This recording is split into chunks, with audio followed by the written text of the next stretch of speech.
When most people set out to buy a MacBook for $650, they try to find one that fits their needs perfectly. But I bought 12, because I'm an idiot.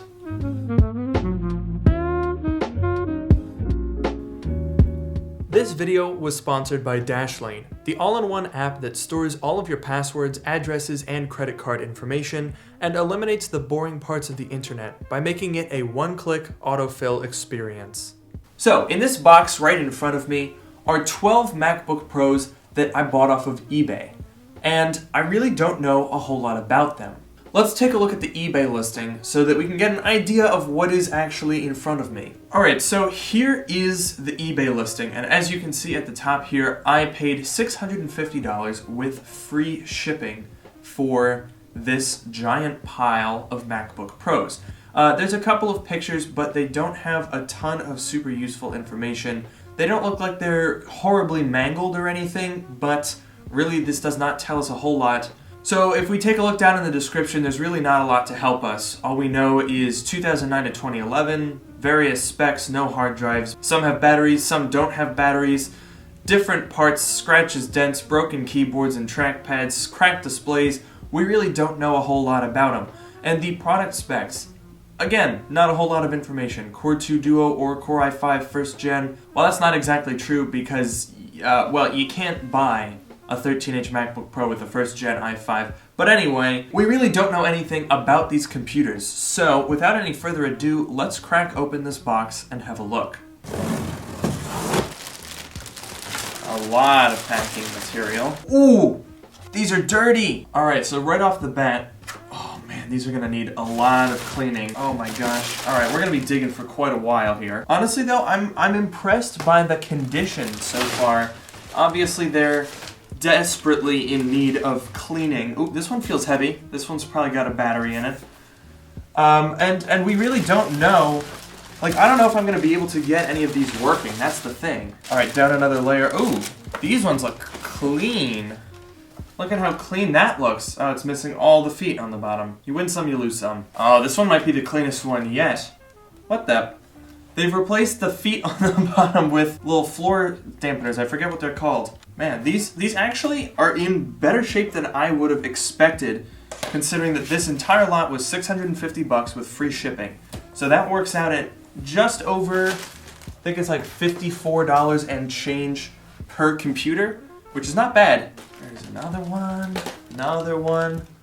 Yeah, I think we've got some definitely salvageable parts here. Oh, it's the last two.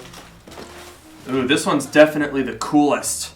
Look at that. Wow. That is all of them. We've got our stack of 12 MacBook Pros, and we need to find a way to test that they work.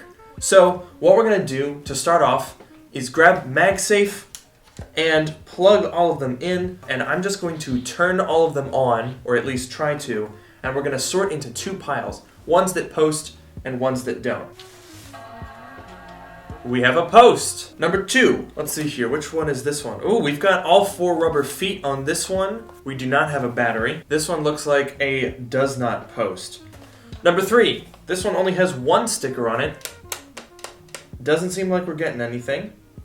Alright, so that goes in the does not post pile. Number 4. Ooh, this one does have a battery. It is charging.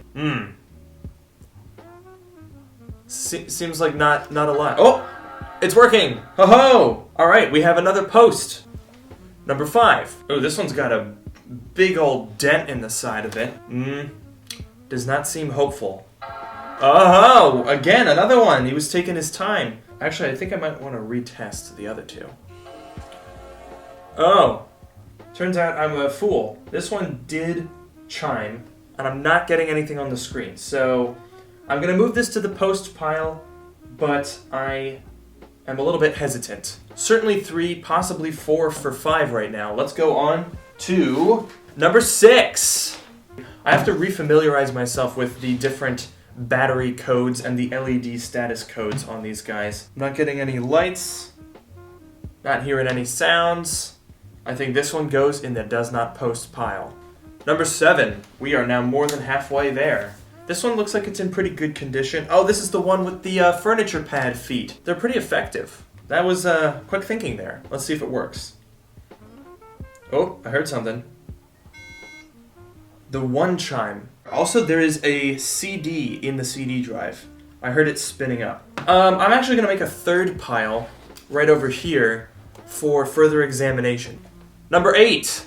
Oh, this one's got some sort of a screen protector and a little bean sticker. Aw, I'm getting so many free stickers out of this.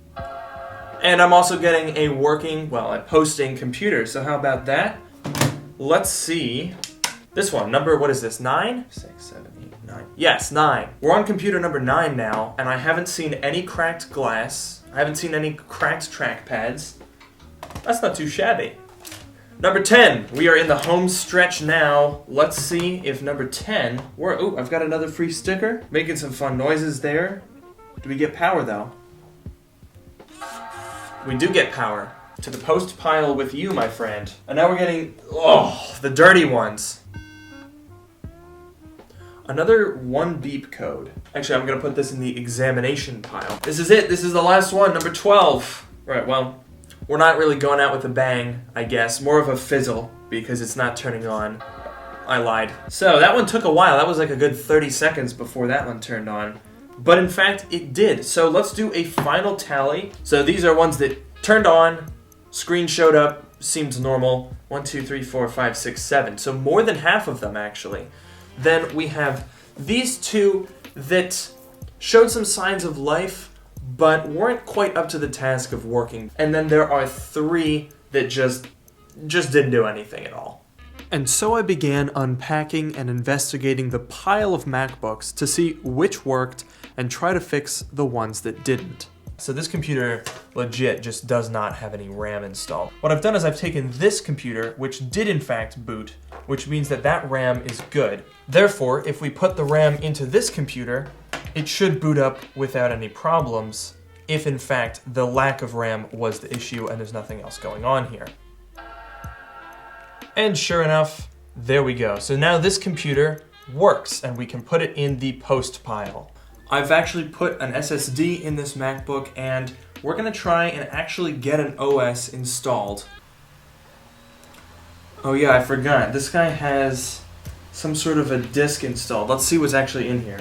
Holy moly! Well, as it turned out, this thing had an OS X Snow Leopard install disk in the DVD drive. So I guess we're doing a retro install of Snow Leopard now. That's fun.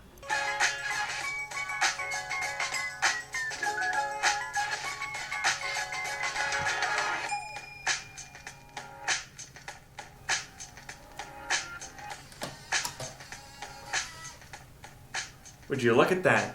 This is the original software installed DVD. It even says 13-inch MacBook Pro on it. That's really cool. Almost as cool as this segue to today's video sponsor, Dashlane. Dashlane is a mobile and desktop app that gives you a shortcut for everything you do online. It allows you to securely autofill passwords for one-click login, fly through forms, and quickly complete online checkout by securely storing payment details. If you check out the link in the description below, you'll get a 30-day free trial of Dashlane Premium, which includes unlimited password storage across all of your devices, as well as a world-class VPN.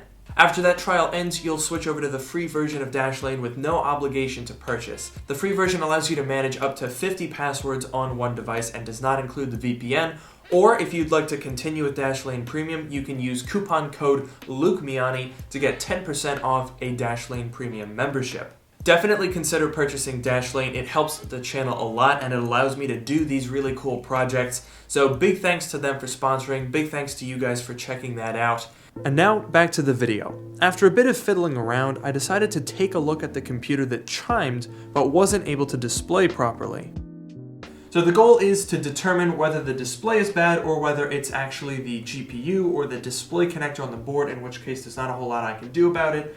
And then we'll use the rest of the parts to try to make some of the working computers that are in kind of rough shape be pretty nice computers.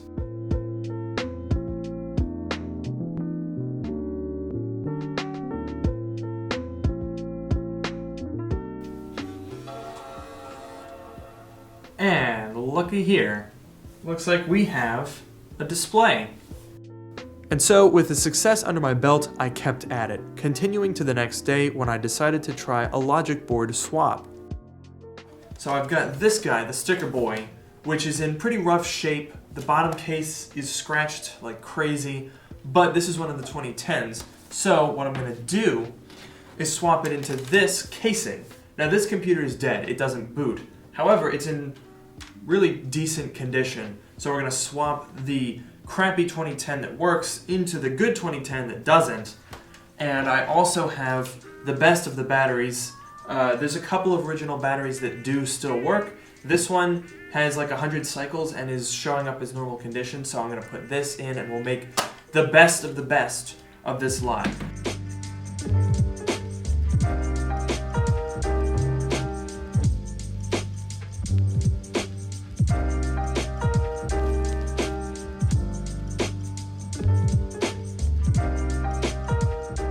The speaker on this board is absolutely nasty, and I'm not even sure it would work. So I'm just going to go ahead and swap it with the working speaker on the non-functional logic board that's a lot cleaner.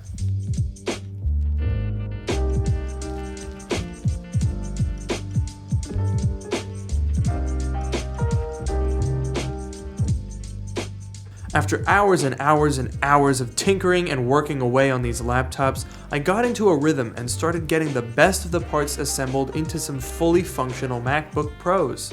And just like that, we now have a really decent condition, fully working 2010 MacBook Pro with battery, with SSD, and 4 gigabytes of RAM. That's not too shabby.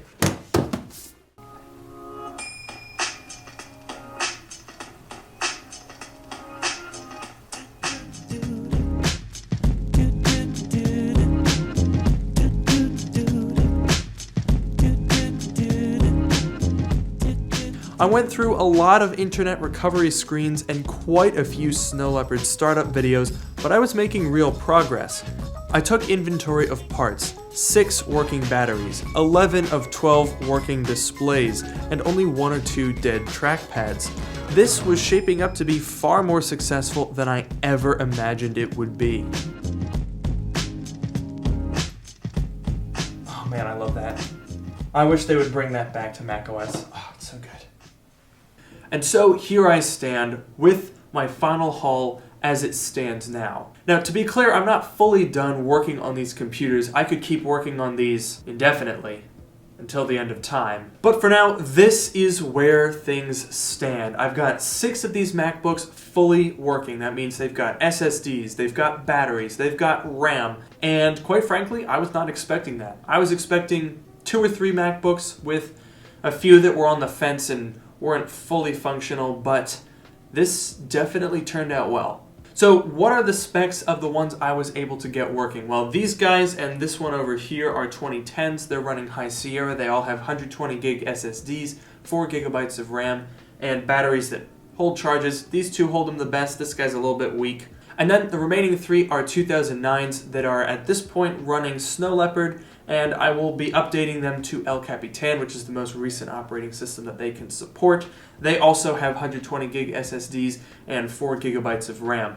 So I did end up buying 6 120 gigabyte SSDs for $19 each, so it was like, what's that, 120 bucks? 6 times 19. I spent $114 on the SSDs combined, and those are the only parts that I had to buy to get these computers running. Everything else I was able to get working just by combining the bits that worked from my lot of 12 computers. Now, while I was only able to get these 6 completely working, I do have some usable parts back there. I've got 5 good displays. I think I've got 4 good keyboard and like top case assemblies. I've got some bottom cases, some fans. Not sure what I'm going to do with all of those parts, and the 6 logic boards that ended up not working, either because they just wouldn't turn on, or some of them that did turn on and ended up having other issues like water damage and weren't able to fully boot. So that does it. My army of really old, kind of crappy MacBooks, but it was a very fun video to make. Let me know down in the comments below what you think I should do with said army of MacBooks. So, as usual, don't forget to leave any questions or comments down below or over on my subreddit, which you'll find linked in the description. Please also consider following me on Twitter @LukeMiani. And with that, I hope you guys enjoyed the video, and I'll see you in the next one.